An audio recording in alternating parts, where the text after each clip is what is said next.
السلام عليكم واهلا بكم مع ام احمد. دلوقتي هنعمل مع بعض كشري الحله لوحده.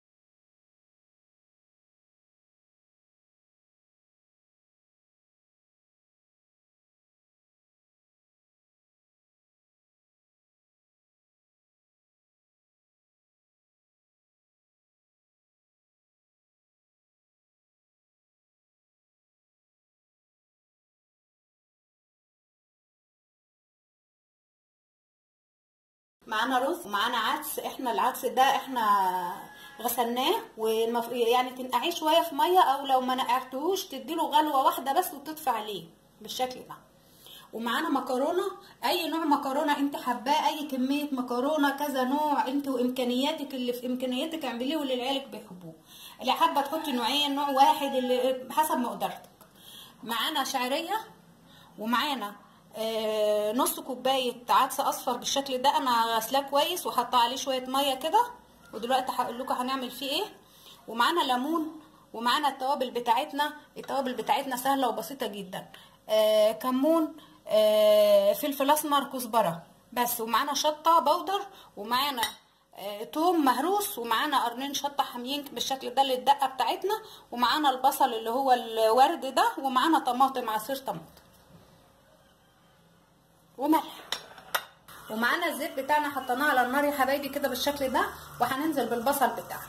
البصل بتاعنا معلهوش اي حاجه.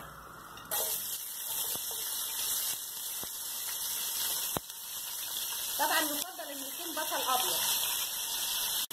ده شكل البصل يا حبايبي اهو. دلوقتي هنطلعه نصفيه من الزيت كده، وفي نفس المكان بتاع الزيت اللي احنا حمرنا فيه البصل بتاعنا هننزل بالشعريه بتاعتنا كده اهي.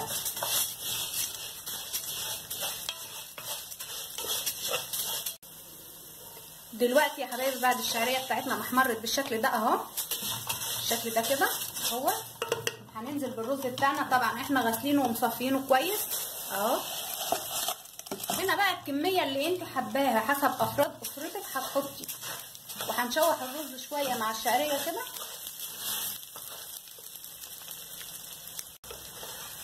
وهنفضل نقلب في الرز شويه كده مع الشعريه لحد ما يتشوحوا كويس مع بعض كده. دلوقتي يا حبايبي بعد ما شوحنا الرز مع الشعريه بالشكل ده هننزل بالمكرونه بتاعتنا اهي. المكرونه نيه ما سلقناهاش ولا عملنا فيها حاجه اهي، بالشكل ده كده اهي. وهنقلبهم مع بعض شويه. دلوقتي يا حبايبي هننزل بالعدس بتاعنا اهو.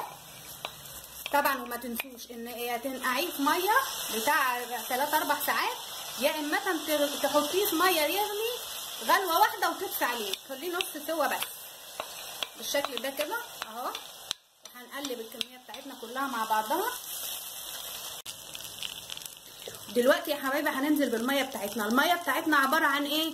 انسي المكرونه وانسي العدس وانسي الحاجات دي كلها. المكرونه عباره الرز عباره الميه. هنحط اكننا بنسلق رز عادي، مالناش دعوه بالمكرونه خالص. الميه يا حبايبي زي كميه الرز كميه الميه، اكنك بتسلقي رز عادي، مالكيش دعوه بالحاجات التانيه الاضافات اللي احنا حاطينها دي اهوت. وهنحط الملح بتاعنا، والميه بتاعتك تكون سخنه بتغلي عشان المكرونه بتاعتك ما تعجنش منك.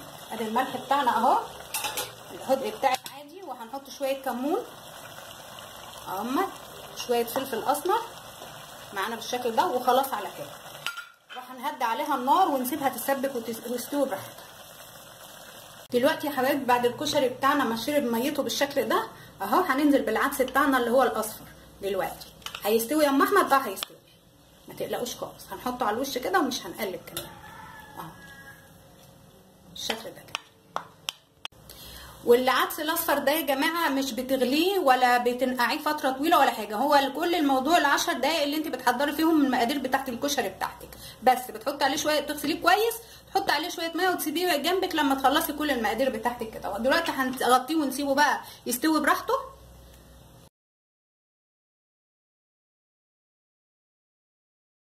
توم وشطه، التوابل بتاعتنا كمون وكزبره ناشفه وفلفل اسمر وشطه بودر وليمون، عصير ليمون وخل وملح وعصير طماطم. دلوقتي يا حبايبي هنعمل الدقه بتاعتنا. معانا كوبايه ميه هنا، وهنحط عليها شويه توم كده اهي بالشكل ده، توم مهروس. وهنحط شويه شطه من اللي هي الخضره دي اهي، شطه حاميه. وهنحط الخل بتاعنا،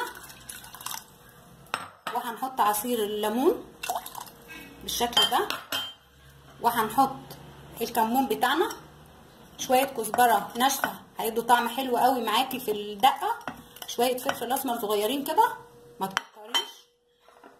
هنحط شويه شطه بودر حسب ما انتي ولادك حابين بقى، حابه تستغني عن الشطه البودر دي بشويه الشطه اللي انا حطيتهم الخضر دول وخلاص براحتك، بس هي بتتعمل كده بالشكل ده كده. ونحط لها شويه ملح كده اهي، وهنديها غلوه على النار وكده. الدقه بتاعتنا خلصت زي بتاعت المحلات بالظبط. ودي الدقه بتاعتي يا حبايبي اهيت، هنحطها على النار يا دوب تاخد غلوه وننزلها.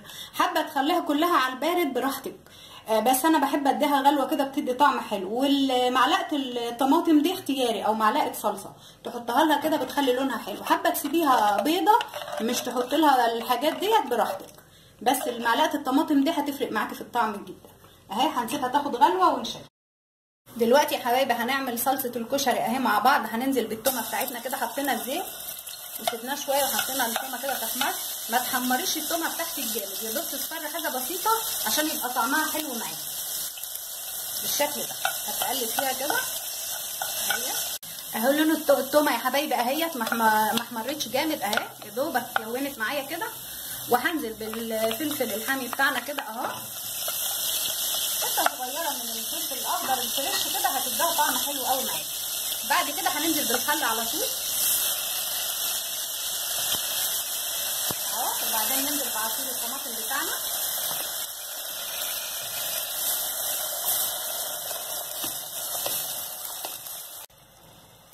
دلوقتي يا حبايبي بعد ما حطيت الطماطم كده هنزل بشويه الكمون بتوعنا على الفلفل الاسمر كده اهو، وشويه كزبره ناشفه كده اهمت.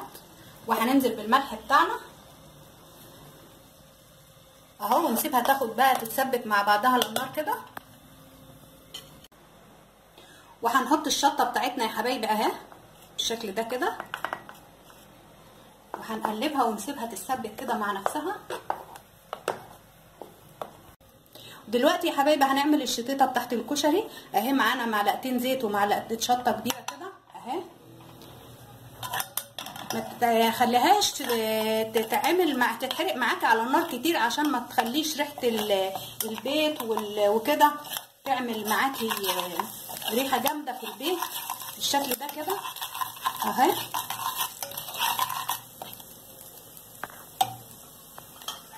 هنديها تقليبه كده.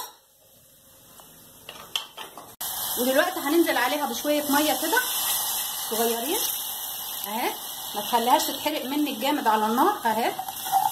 وهحط لها معلقه طماطم صغيره برضو علشان هتديها طعم حلو اهي، مش اكتر من كده. ودي الشطيطه بتاعتنا يا حبايبي اهي.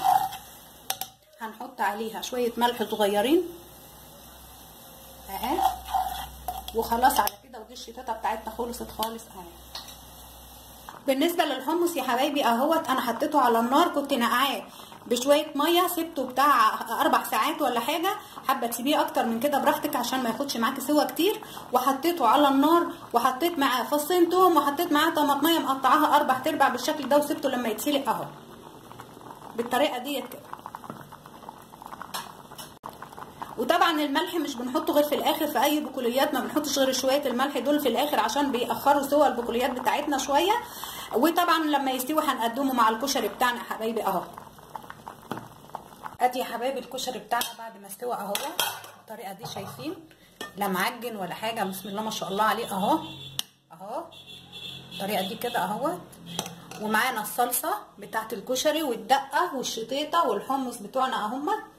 هنغرف مع بعض.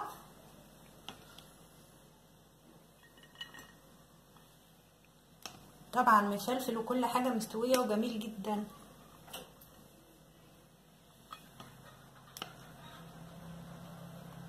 ده الكشري يا حبايبي اهوت، احلى من بتاع المحلات مليون مره. كفايه ان انت عاملاه بايديكي، حاجه نظيفه لاولادك، ما خدش مننا وقت خالص، كله في حله واحده.